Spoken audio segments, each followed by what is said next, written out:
Selamat pagi adik-adik. Pagi ini kita akan mendengarkan cerita firman Tuhan yang akan kakak bawakan. Tapi sebelumnya kakak mau memimpin kita dalam berdoa terlebih dahulu ya. Yuk adik-adik, sebelum kita memulai cerita kita pada saat hari ini, ya cerita SBI kita bersatu di dalam doa, semuanya lipat tangan, tutup mata. Kita bersatu di dalam doa. Tuhan Yesus yang baik, terima kasih. Tuhan sudah menolong kami untuk memuji-muji Tuhan. Tuhan Yesus, sebentar lagi kami mau mendengarkan cerita firman-Mu. Tolong kami Tuhan, agar kami dapat mengerti akan kebenaran firman yang akan disampaikan oleh kakak SBI. Tolong juga Tuhan kakak SBI yang akan bercerita. Terima kasih Tuhan Yesus. Dalam nama-Mu kami sudah berdoa dan mengucap syukur. Amin. Nah adik-adik ya, pernah mendengar bunyi yang seperti ini enggak? Nah adik-adik pernah mendengar? Iya betul, itu bunyi alarm.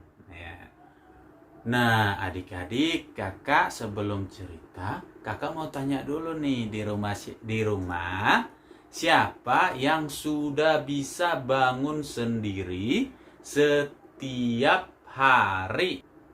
Yuk siapa? Nah adik-adik, nah di sini kita mau belajar. Ada seorang anak, namanya Ana. Ya. Siapa adik-adik? Namanya Ana.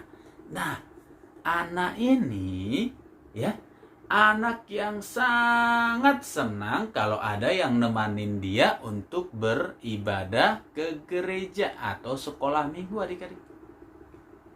Nah, suatu ketika ya, pada saat hari Minggu, tiba-tiba ya orang tuanya bekerja keluar kota adik-adik ya.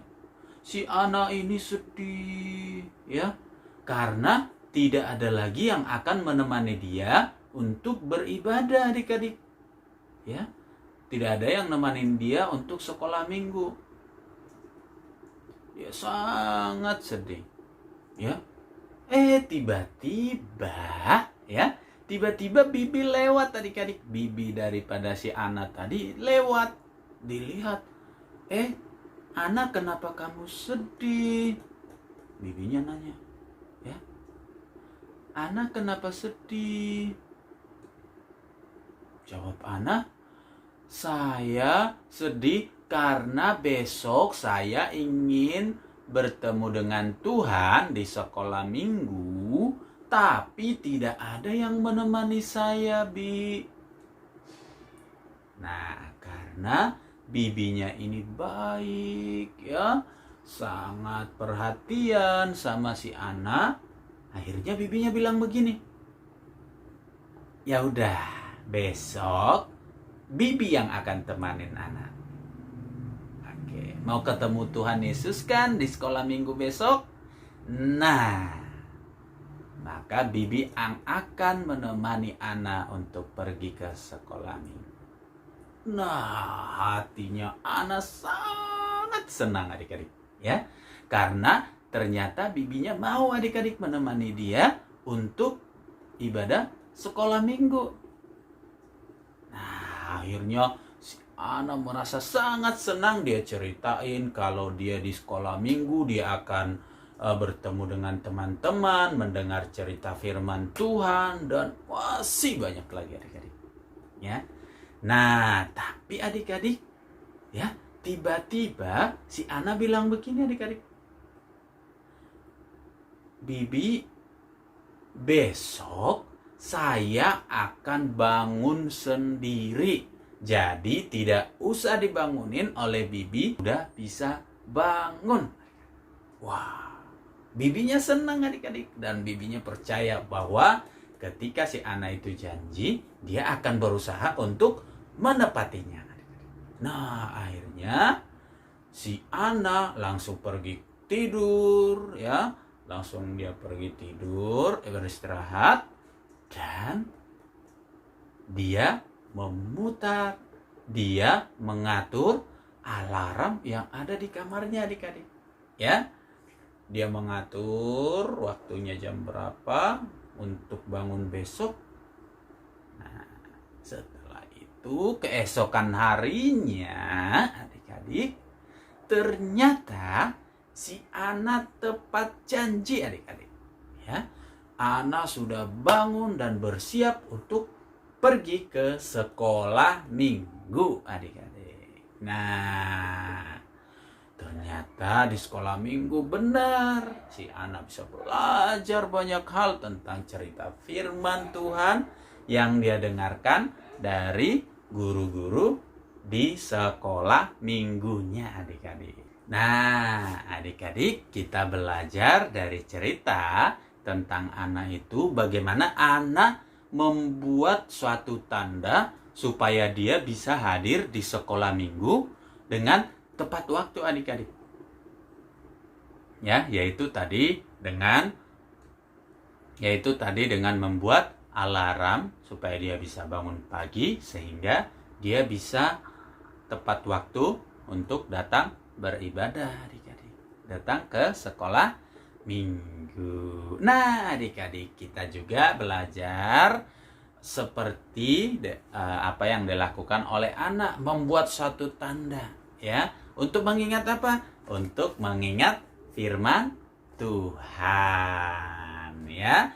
Misalnya kita buat tanda, misalnya jam 10 saya harus baca Alkitab misalnya. Atau misalnya pagi hari, ya, setelah bangun pagi terus berdoa, ya. Itu suatu tanda, adik-adik, ya. Itu merupakan suatu tanda yang mengingatkan kita akan kasih Tuhan yang tertulis di dalam Alkitab, adik-adik. Jadi, ya, kita banyak sekali belajar dari cerita ini, ya. Misalnya kita belajar bagaimana kita membuat tanda-tanda supaya itu mengingatkan kita kalau sudah waktunya misalnya untuk beribadah. Nah, kita buat tanda-tanda, adik-adik. Tanda-tandanya apa aja? Banyak, adik-adik, ya. Dari hal yang udah dilakukan oleh anak, membuat alarm, ya. Atau misalnya kita buat tanda-tanda yang lain. Kita buat ada tanda lonceng, adik-adik, ya. Kalau misalnya orang tua udah mukul lonceng, berarti itu tandanya apa? Nah, misalnya tandanya kita kumpul untuk makan bersama-sama misalnya. Atau tentang firman Tuhan, ya. Kalau misalnya loncengnya dipukul sampai 2 kali, teng teng, maka itu waktunya untuk berkumpul bersama keluarga untuk beribadah atau untuk berdoa misalnya, ya. Dan masih banyak tanda-tanda yang bisa dilakukan untuk dapat memperingatkan, untuk kita jadikan jadi perhatian, adik-adik, ya. Semua yang ada di firman Tuhan selalu menjadi perhatian kita sehingga kita bisa melakukan apa yang baik dan yang berkenan di hadapan Tuhan.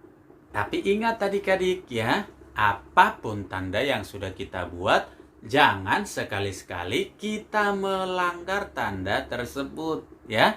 Karena kalau kita melanggar tanda tersebut, maka yang terjadi adalah kita menjadi anak yang tidak taat, adik-adik, ya.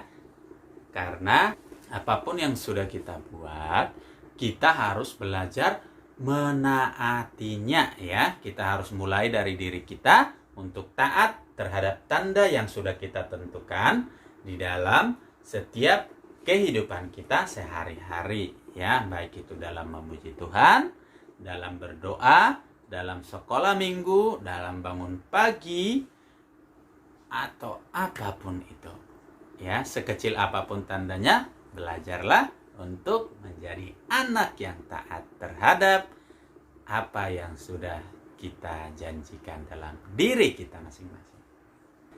Oke adik-adik, sekian, terima kasih. Tuhan Yesus memberkati kita. Bye adik-adik.